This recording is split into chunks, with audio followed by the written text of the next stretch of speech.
I feel like anybody who watches this and has a problem with things that aren't straight are gonna be like really upset about my hat being crooked. Also, the hat happens a lot now that there are like 100 of them in our household. Between Caitlin and Brittany, both of them have like a bunch of snapbacks. I have never owned one.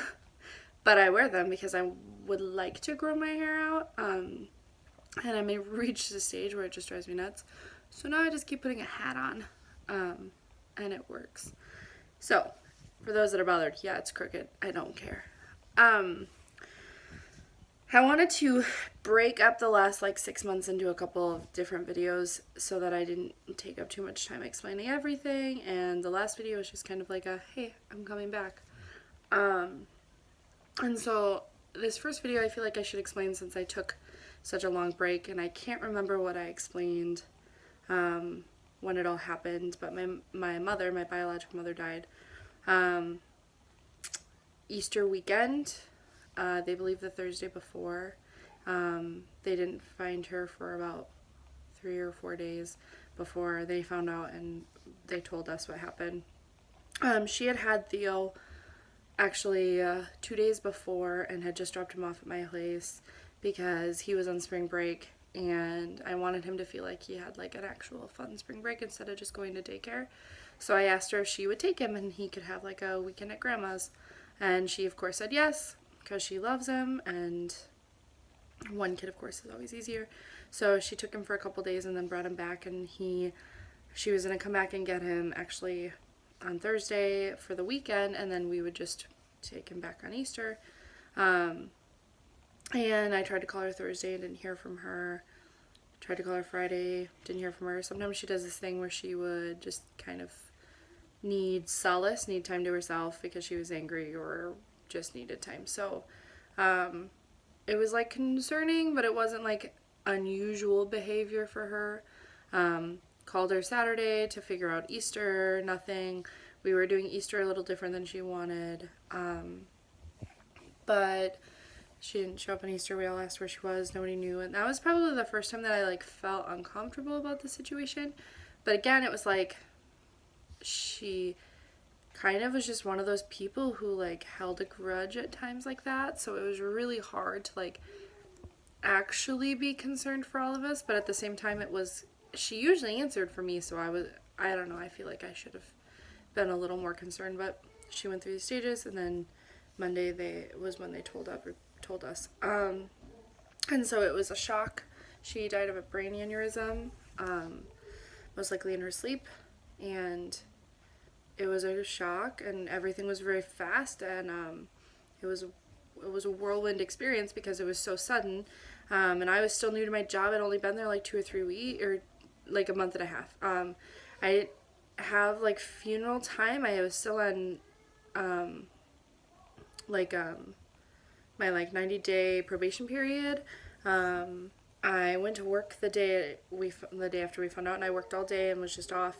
And then I woke up Wednesday morning and told them I couldn't come in, and I would play it by ear, and they kind of knew that. And we planned the funeral, and we did everything we had to do and got it all squared away. And then my sister took care of getting pretty much like all the other stuff taken care of, her apartment and the all of her stuff.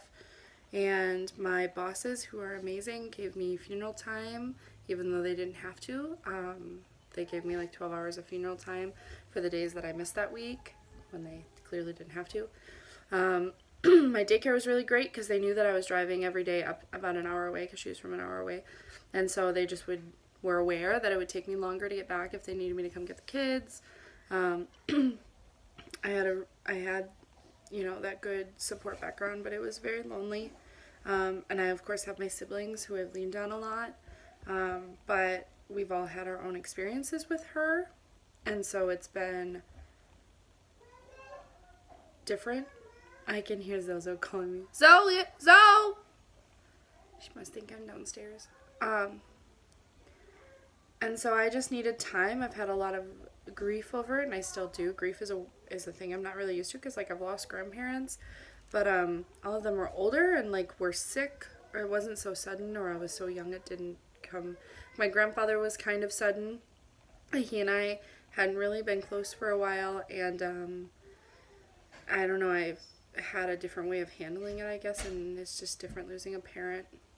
It was hard. It's hard losing a parent. I've had a lot of friends who've lost parents, and so I kind of leaned on them to talk to. It's also been hard because I've gone through, I mean, I got divorced a month and a half before that happened, and my entire life has just been changed. And just losing her when she was my like biggest support person and would show up, like if one of the kids got sick, she'd show up the next day. She would come to my house and clean. She would give me a break to just see a movie or have time alone. She would go places with us so that I could have extra set of hands.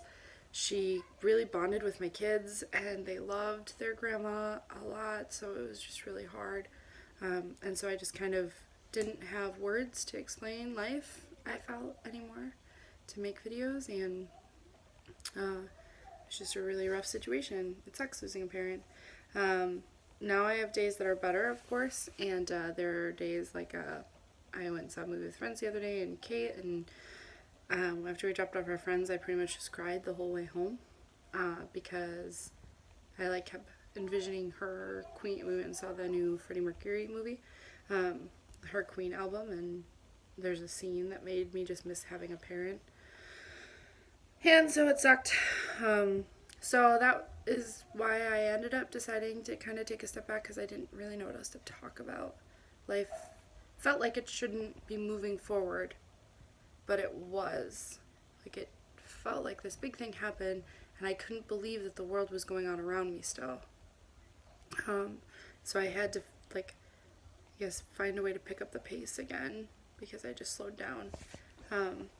Things are getting better, like I said. There are days, and Caitlin, of course, has been, like, the biggest support. She handles my, like, I just have moments where suddenly I miss her, or I just wish she was here. The holidays are coming. So she's been wonderful to, like, let me go through grief without holding it over my head that, like, you're still mourning your mom. Like, there's never any of that moment. It's like, you miss your mom? Yeah. So the kids are doing pretty good. Theo's really candid about it. He'll just tell you grandma's dead. Same with Angie, same with Joey. So has no idea, of course. They talk about things that we got from her. The boys went to the funeral with me, and they did. I think it was really good for them. The girls didn't go. They're so young. But overall, things are... I just tapped the screen. Things are getting easier. Grief is hard. So it's been a really rough year, and that just kind of was like an iceberg to, like, send it spiraling down. So, but now I'm back, and I'm going to make videos again, and that's my recap of that, and I'll touch on things like our move, and I, of course, will get to a video talking about Caitlin, because I'm sure that inquiring minds want to know, and of course I want to make sure that I don't encroach on anything she has. And I have asked her, like, you gonna make a video with me? She was like, yeah, sure, if you want. Because I love her, and somehow she loves me. She's wonderful. So I need to get going. We are having Angie's birthday party today, having some friends and family over, and cake and pizza, and celebrating the little princess herself. So I will probably touch on the move next week. And yeah, have a good week.